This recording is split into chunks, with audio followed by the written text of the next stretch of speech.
Hello प्यारे बच्चों। उम्मीद है आप लोग बहुत अच्छे होंगे। तो आज के इस वीडियो में हम लोग मुख्य रूप से नवीं कक्षा का जो भूगोल विषय है इसका जो तीसरा अध्याय यानी कि तीसरा चैप्टर है बच्चों, अपवाह स्वरूप, इसके हम लोग 8वें पार्ट का 8वें भाग का अध्ययन करेंगे। इससे पिछले भाग में हम पिछले पार्ट में पिछले वीडियो में हम लोग मुख्य रूप से 7वां जो भाग था उसका अध्ययन किया था और उसमें हम लोगों ने बहुत अच्छी तरह से सारी चीज़ों को देखा था। तो आप लोग यदि पिछले 7 पार्ट को नहीं पढ़े इस चैप्टर का तो जल्दी से पढ़ लीजिएगा। ये 8वें पार्ट में हमारा ये चैप्टर कंप्लीट हो जाएगा और हम लोग नेक्स्ट वीडियो में मुख्य रूप से इस तीसरे चैप्टर का हम लोग क्वेश्चन आंसर करेंगे। जो भी ऑब्जेक्टिव प्रश्न है, जो भी सब्जेक्टिव प्रश्न है, सारे प्रश्नों का सोल्यूशन करेंगे। ठीक है, चलिए पढ़ लेते हैं। सबसे पहले क्या है तो राष्ट्रीय जल संग्रहण केंद्र का निर्माण, यानी कि क्या करेंगे इसमें हम लोग अध्ययन करने वाले हैं कि राष्ट्र क्या करे, जल संग्रहण केंद्रों का निर्माण करे ताकि क्या हो, जल स्तर में वृद्धि हो, ताकि जो है कोई भी राज्य सूखाग्रस्त या कोई भी राज्य बाढ़ग्रस्त न हो पाए, किसी भी दो राज्यों के बीच नदी को लेकर के विवाद न चल पाए, है ना। तो इस प्रकार से यहाँ पर क्या होगा, अलग अलग योजनाएं बनाएंगी सरकार। तो बात करते हैं, जैसा कि आप जानते हैं कि नदियों में जल का स्रोत वर्षा, हिमपात तथा हिमानी है, यानी कि नदियों में जो जल है वह जल किसके कारण पहुंच पाती है तो वर्षा होती है, पहला नंबर। दूसरा नंबर हिमपात, यानी कि जब बहुत ज़्यादा बर्फबारी होने लगती है, या फिर हिमानी यानी कि बर्फ की नदियां जो बहती है उसके द्वारा पानी पहुंचती है नदियों में। जल का वितरण समूचे प्रदेश में एक समान नहीं होता है, यानी कि जो जल का जो वितरण होता है बच्चों वो समूचे प्रदेश में, समूचे प्रत्येक राज्य में बराबर नहीं होता है। जैसे बिहार का ऑप्शन लेंगे तो बिहार में बहुत ही ज़्यादा वर्षा होती है, बहुत ही ज़्यादा नदियों में पानी रहता है और ज़्यादा बाढ़ आती है। यहीं पर राजस्थान अगर एग्जाम्पल लेंगे तो राजस्थान में आपका बहुत कम नदी देखने को मिलेगा, सिर्फ एकमात्र नदी है लूनी, जो जिसमें हमेशा यानी कि 12 महीना पानी रहती है, बाकी कोई ऐसा नदी है ही नहीं, सारा नदी सूख जाता है।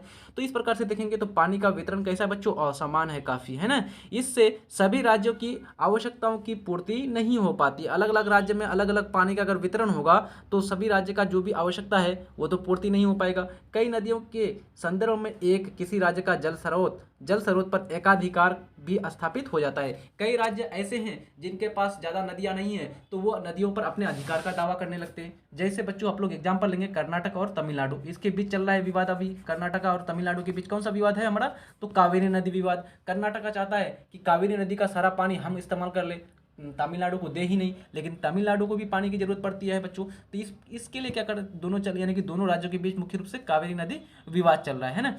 कई नदियों के संदर्भ में अब आगे बात करते हैं, वहीं पड़ोसी राज्य आवश्यक जलापूर्ति से वंचित रह जाता है। यदि कर्नाटक कावेरी नदी का पानी को पूरा रोक लेगा तो वहां पर जो ये तमिलनाडु है बच्चों उसको थोड़ा भी पानी नहीं मिल पाएगा, यानी कि तमिलनाडु क्या हो जाएगा, वो पानी से यानी कि जल की आपूर्ति से वंचित रह जाएगा। और ऐसी परिस्थिति में जल वितरण को लेकर राज्यों के बीच विवाद उत्पन्न होने लगता है ना। जैसे कर्नाटक और तमिलनाडु के बीच कावेरी नदी यानी कि विवाद, भारत और पाकिस्तान के बीच सिंधु नदी का विवाद, है ना, अलग अलग राज्यों के बीच चलते रहता है। अतः केंद्र सरकार को चाहिए, यानी कि जो सेंट्रल गवर्नमेंट है बच्चों उसको क्या चाहिए कि राष्ट्रीय स्तर पर क्या करे, वो कोई नीति बनाए, राष्ट्रीय जल संग्रहण केंद्रों का निर्माण किया जाए और क्या हो, राज्य को आवश्यकता अनुसार जल की आपूर्ति करे, है ना, जल की क्या करे, आपूर्ति करे। इससे न केवल बल्कि राज्यों के विवाद का भी समस्या का हल हो जाएगा, बल्कि बाढ़ और सुखाड़ पर भी काबू पाया जाएगा। यानी कि मान लीजिए अगर बिहार में बहुत ज़्यादा बाढ़ हो रही है, यानी कि बहुत ज़्यादा वर्षा होती है, लेकिन झारखंड में अगर पानी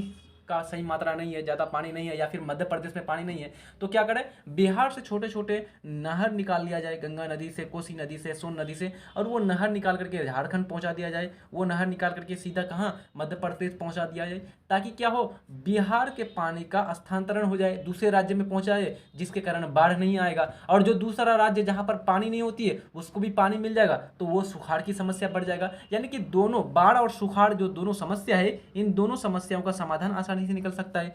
अंतरराज्यीय स्तर पर नदियों को जोड़ने की योजना इस दिशा में एक प्रभावशाली नीति हो सकती है ना। यानी कि अंतर राज्यों में क्या हुआ, इस तरह से अगर जोड़ेंगे नदियों को, नहर के रूप में इस प्रकार से जोड़ेंगे तो क्या होगा, इसका समाधान आसानी से निकल सकते हैं। लेकिन इसके कार्यान्वयन के को लेकर अनिश्चितता का माहौल है, यानी कि इसका किस प्रकार से कार्य किया जाए इसके लिए अनिश्चितता का माहौल बना हुआ है ना।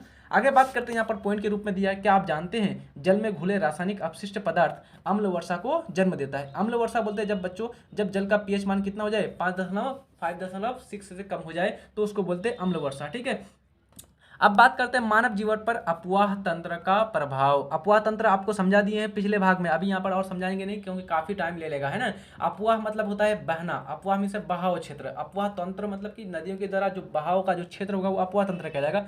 पिछले पार्ट में बहुत अच्छी तरह से पढ़ा दिया गया ये सब चीज। अब हम यहाँ पर समाधान निकाल रहे हैं। तो मानव जीवन पर जो अपवाह तंत्र है उसका क्या इफेक्ट पड़ता है, क्या प्रभाव पड़ता है। जैसा कि पूर्व में भी कहा जा चुका है कि नदी अपवाह क्षेत्र मानवीय सभ्यता एवं संस्कृति जननी है। जननी में से होता है बच्चों उसको निर्माण करने वाला, उसको पैदा करने वाला, उसको विकसित करने वाला। यानी कि कोई भी सभ्यता, सभ्यता मतलब कि किसी भी नगरों का विकास कहाँ पर हुआ है, तो ज्यादातर जो भी सभ्यता हुई है, जो भी संस्कृतियों का निर्माण हुआ है बच्चों, वो नदी वाले क्षेत्र, नदी के किनारे वाले क्षेत्र में हुआ है। जैसे अगर आप लोग ध्यान देंगे तो सिंधु घाटी सभ्यता सिंधु नदी के किनारे हुआ, उसी प्रकार से मिस्र की सभ्यता नील नदी के किनारे हुआ, चीन की सभ्यता चीन में जो दिहांग नदी है वहाँ पर हुआ, मेसोपोटामिया की सभ्यता जो है वहाँ का जो नदी है मुख्य रूप से बच्चों, वहाँ पर नदी का नाम है वहाँ का नदी का नाम है आपका, 1 सेकंड बच्चों मुझे थोड़ा सा ध्यान नहीं आ रहा है, यानी कि वहाँ का नदी दजला और फरात है। नाम क्या है बच्चों, दजला और फरात, मेसोपोटामिया का सभ्यता, ठीक है। तो वहाँ पर उस नदी के किनारे हुआ। यानी कि अगर ध्यान देंगे तो जितने भी सभ्यता का विकास हुआ है ज़्यादातर कहाँ पर हुआ है, नदियों के यानी कि किनारे पर हुआ है। आगे बात करते हैं भारत के आर्थिक विकास में नदियों का स्थान महत्वपूर्ण रहा है। आर्थिक विकास यानी कि भारत का जो ज़्यादातर लोग किस पर है, अर्थव्यवस्था पर, यानी कि भारत की जो अर्थव्यवस्था है वो कैसी है, ज़्यादातर लोग कृषि पर आधारित है। और कृषि के लिए क्या चाहिए, सिंचाई चाहिए, सिंचाई के लिए पानी चाहिए। पानी कहाँ से मिलेगा आपको, नदियों से मिलेगा। इसलिए नदी काफ़ी महत्वपूर्ण स्थान रखता है भारत के आर्थिक विकास में। नदियाँ आदिकाल से ही मानव जीवन गतिविधियों का क्या रहा है, साधन रहा है। नदियाँ विभिन्न सभ्यताओं और संस्कृतियों की जन्मस्थली के साथ मानव सभ्यता का भी पालन है। नदियों के जलप्रपात जल विद्युत शक्ति उत्पादन केंद्र के साथ साथ पर्यटन के आकर्षक केंद्र भी है। यानी कि नदियों में जब बांध बनाया जाता है या फिर नदियों से जो जलप्रपात का निर्माण होता है वहाँ पर क्या करते हैं बच्चों, टरबाइन दे करके, टरबाइन रख करके, मशीन रख करके वहाँ से क्या किया जाता है, जल विद्युत, जल के द्वारा बिजली का उत्पादन किया जाता है। बिजली का उत्पादन करने के साथ साथ नदियों के किनारे अगर घूमने वाला क्षेत्र बना दिया जाए तो लोग घूमने के लिए आते हैं टूरिस्ट के रूप में। तो इस प्रकार से काफ़ी क्या होता है बच्चों, विकसित होता है और आर्थिक विकास होती है। प्राचीन काल में सड़क एवं वायु मार्ग के साधन के अभाव में ये परिवहन का सर्वाधिक उपयुक्त साधन था। यानी कि आज से अगर आप 400-500 साल पहले जाएंगे या 1000 साल 2000 साल पहले जाएंगे तो ज़्यादातर जो भी आपका व्यापार होता था वो किससे होता था, तो जल मार्ग के द्वारा होता था, यानी कि नदियों के द्वारा ही होता था। स्थलीय मार्ग पर रोड का निर्माण नहीं किया गया था या फिर हवाई जहाज, ट्रेन, ये सब गाड़ियाँ नहीं थी। तो मुख्य रूप से पानी के द्वारा, यानी कि क्या जहाजी बेड़ों, यानी कि जो भी नाव, कश्ती, ये सब था, इसी के द्वारा व्यापार करते थे नदियों के साथ। आज यहाँ पर राष्ट्रीय जलमार्ग का भी विकास हो रहा है। राष्ट्रीय जलमार्ग नेशनल जो है हमारा जल मार्ग में है, यानी कि वाटर पथ है जो भी, उसके लिए क्या हो रहा है बच्चों, विकास हो रहा है उसका। सामरिक दृष्टि से भी नदियां आज काफ़ी उपयोगी हो गई है। यानी कि सामरिक दृष्टि बोले, सामरिक दृष्टि मतलब कि ये जो हमारे लिए उपयोगी होता है उसको बोलते हैं सामरिक दृष्टि। सामरिक दृष्टि से जैसे सोचे तो कोई भी उद्योग धंधा लगाएंगे, कोई भी फैक्ट्री लगाएंगे, उसमें पानी की आवश्यकता पड़ती है। हमें पीने के लिए पानी की आवश्यकता पड़ेगी, किचन में पानी की आवश्यकता पड़ती है, बिजली उत्पादन के लिए पानी की आवश्यकता पड़ेगी, खेतों में सिंचाई के लिए पानी की आवश्यकता पड़ेगी। तो ये सारे क्या है, हमारे सामरिक दृष्टि से काफ़ी हमारा महत्वपूर्ण हो गया नदी। नदियों के प्रभाव की वजह से ही कृषि भूमि का आज 40% भूभाग जलोढ़ मिट्टी से ढका हुआ है। यानी कि ज़्यादातर नदियों के कारण क्या हुआ है, भारत का जो 40% से भी जो अधिक भाग है बच्चों, वो जलोढ़ मृदा वाला क्षेत्र के अंतर्गत आता है। जलोढ़ मृदा बोलते हैं जब नदी अपने साथ बाढ़ के, यानी कि नदियों में जब बाढ़ आती है और वो नदी का जो बाढ़ वाला जो पानी है बच्चों दूर क्षेत्र तक फैल जाती है, तो वहाँ पर मिट्टी, गाद के कण, ह्यूमस, ये सब छोड़ के चले जाता है, जिसके कारण मिट्टी की उर्वरता शक्ति बढ़ जाती है। तो उस प्रकार की मिट्टी को बोलते हैं जलोढ़ मिट्टी। जलोढ़ मिट्टी वाले क्षेत्र का बात बोलें तो जैसे हमारा बिहार, पश्चिम बंगाल, उत्तर प्रदेश, झारखंड, ये हमारा जलोढ़ मिट्टी वाला प्रदेश है। तो मुख्य रूप से क्या है, ये जलोढ़ मिट्टी वाला प्रदेश काफ़ी उपजाऊ होता है, इसलिए फसल भी अधिक होती है। आगे बात करें नदी घाटी, डेल्टा और तटीय प्रदेशों में फैले हुए हैं। नदी घाटी और क्या है बच्चों, डेल्टा। डेल्टा किसको बोलते हैं, तो डेल्टा बोलते हैं नदी जब किसी सागर या समुद्र में जाके मिलता है तो वहाँ पर क्या करता है, अपने साथ जो भी मिट्टी के कण, बालू के कण लेके जाता है तो वहाँ पर छोड़ देता है। तो उसके कारण एक जमीन के छोटे टुकड़े का निर्माण हो जाता है, जिसको बोलते हैं डेल्टा, जो काफ़ी उपयुक्त होता है, काफ़ी उर्वरक होता है। और डेल्टा का नाम सुने होंगे आप लोग, सुंदरवन का डेल्टा। सुंदरवन का डेल्टा विश्व का सबसे बड़ा डेल्टा है बच्चों, जो पश्चिम बंगाल और बांग्लादेश में उपस्थित है। सुंदरवन का डेल्टा जो हमारा मुख्य रूप से रॉयल टाइगर सुनहरा बाघ के लिए प्रसिद्ध है। इस सुंदरवन के डेल्टा में, यानी कि वहाँ के जंगली प्रदेशों में रॉयल टाइगर पाया जाता है। जैसे इन जंगलों में गंगा, ये नदियों में गंगा, सिंधु, गंगा ब्रह्मपुत्र के डेल्टा एवं मैदानी क्षेत्र में जलोढ़ की क्या है प्रचुरता है। इन गंगा, सिंधु और ब्रह्मपुत्र नदी जो है बच्चों, यहाँ पर कौन सा यानी कि क्षेत्रों का विस्तार हुआ है, डेल्टाई क्षेत्रों का विस्तार हुआ है। उत्तर बिहार में कोसी, बागमती और गंडक आदि नदियाँ क्या करती है, प्रति वर्ष बड़ी मात्रा में जलोढ़ का निक्षेप करती है, यानी जलोढ़ मिट्टी को जमा करती है, जिससे मिट्टी की उर्वरता शक्ति क्या होती है, बनी हुई रहती है।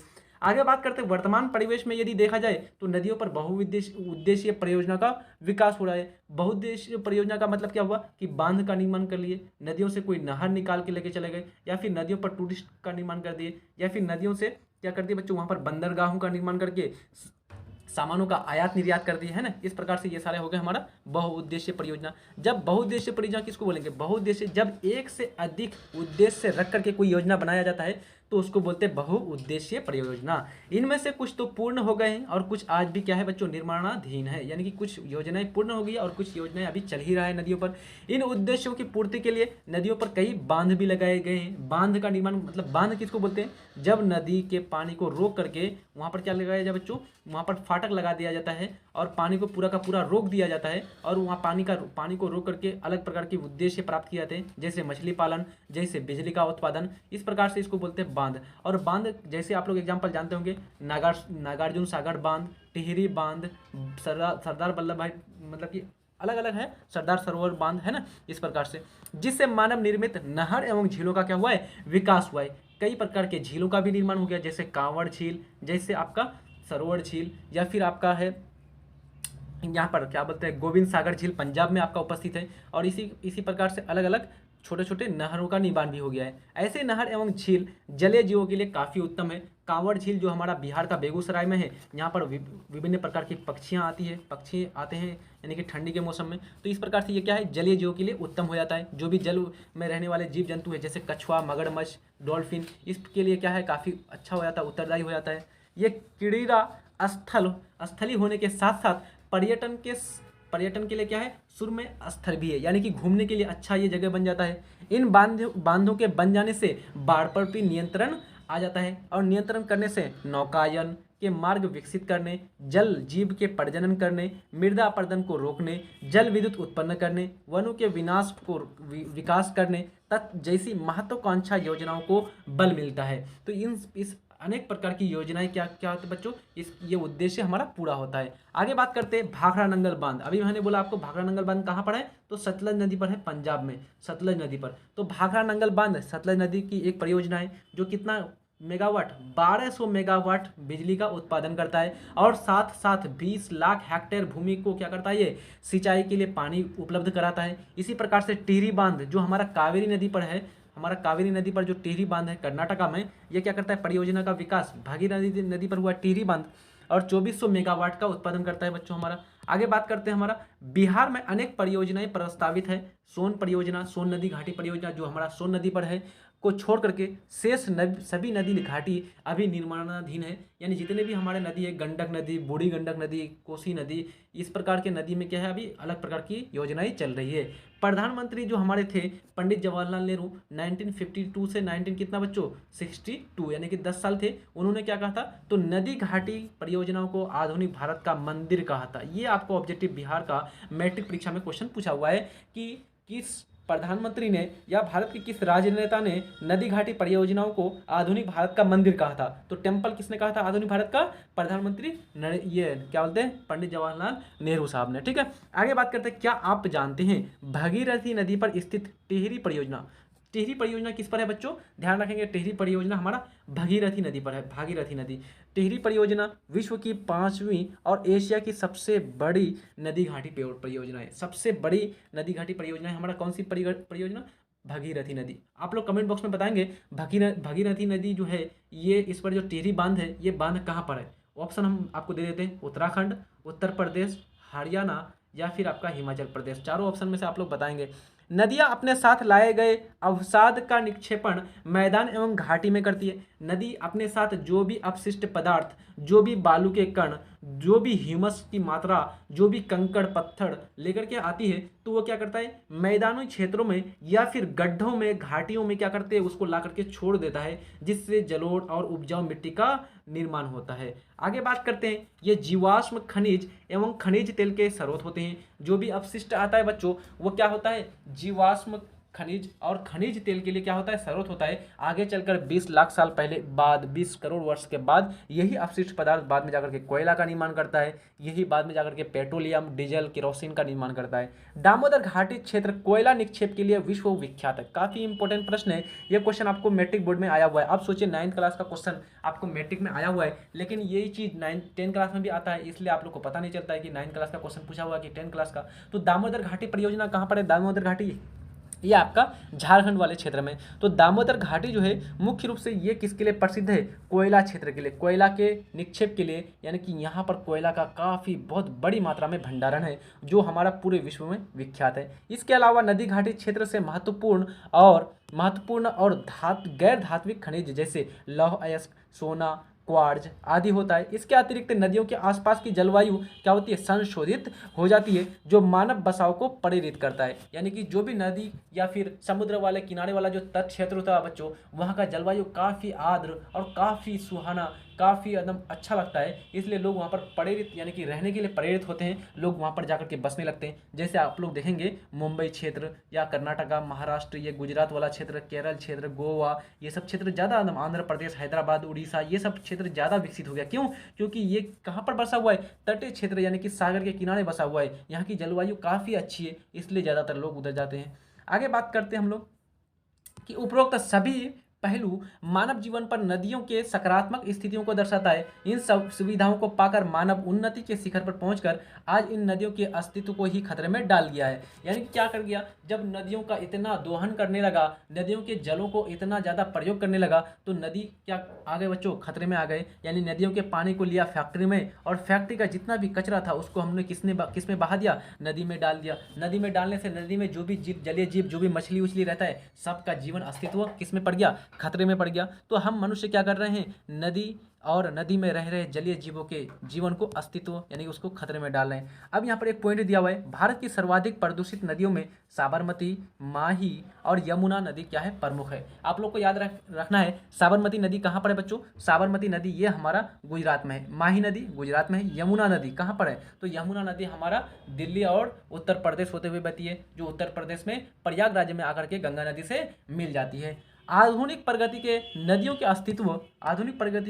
अस्तित्व पर ही संकट आना नकारात्मक पक्ष को दर्शाता है। नदी एवं झील के जल को प्रदूषित होना अंततः मानव सभ्यता के विनाश का ही वातावरण बनाता है। नदी और जब झील क्या हो जाएगा बच्चों, दूषित हो जाएगा, तो मानव सभ्यता का विनाश का कारण बनेगा। यही चीज है ना, जब मनुष्य को सही स्वच्छ पानी नहीं मिलेगा, जब साफ सुथरा पानी नहीं मिलेगा, तो क्या होगा, विभिन्न प्रकार की बीमारी फैलेगी, विभिन्न प्रकार के वायरस और कीटाणु और जीवाणु और बैक्टीरिया का निर्माण होगा, और ये अलग प्रकार के विभिन्न प्रकार की बीमारी, और मनुष्य का स्वास्थ्य क्या हो जाएगा, खराब हो जाएगा। जब मनुष्य का स्वास्थ्य सही नहीं रहेगा, तो वो काम करने के लिए लायक नहीं रहेंगे, काम के लायक नहीं रहेंगे, तो वो विभिन्न प्रकार के जो टेक्नोलॉजी है इसका विकास नहीं कर पाएगा, सही से राष्ट्र का विकास नहीं कर पाएगा, है ना। तो ये सारा चीज, ये सारे पक्ष हो गए।